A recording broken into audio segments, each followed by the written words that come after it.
Hey guys, Coach Des coming at you with Tuesday's workout. Tuesday's workout is Fight Gone Bad. This is one that we are all probably painfully familiar with.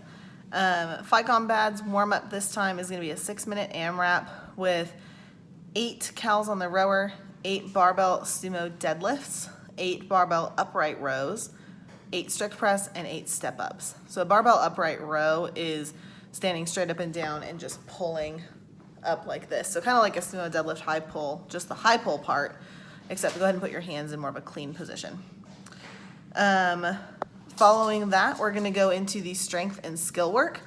The strength here is meant to be used as kind of a primer for the WOD, making sure that you're using the right modifications and weights as needed for the workout. So it's every 2 minutes for 5 sets of 3 push press, kind of increasing weight. So maybe start with an empty bar.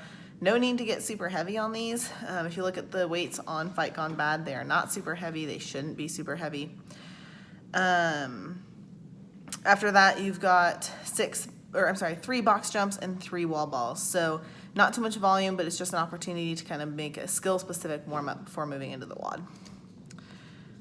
The actual WOD is 3 rounds of 1 minute of wall balls with a 20 or a 14, 1 minute of sumo deadlift high pulls at 75, 55, 1 minute of box jumps.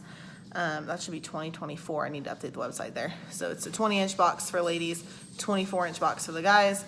1 minute of push presses, again at 75, 55.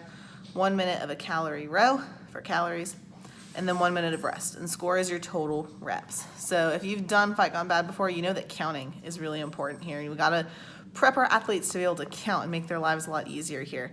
I've been coaching before and had athletes be like, okay, well, I did 6 wall balls and I did 12 deadlift high pulls and I did 6 more box jumps and then I did 12 push presses and then I did 7 cals, and so that would be, and they're like trying to count. It doesn't need to be that hard. So count your wall balls. You know, say you finish 15 wall balls and then you say, okay, I'm starting my deadlift high pulls. That's 16, 17, 18, 19. Again, when you go to the box jumps, then it's 21, 22, 23, all the way down to the row. So say you finish your push presses and you're at like 25, 55, whatever number you're at. And then you just add the calories that you rode and then have them write it down or call it out to you at the end of that. After the 3 rounds, there is a cool down, but when you have more than 10 athletes on this one, you just have to set them up in a slight delay. And they can work through it where their minute of rest is just a little off. Just make sure you adjust the clock, timer, stopwatch, that thing, so that there's enough rounds so that everybody, you know, the timer doesn't stop at the end, because that's really unfortunate.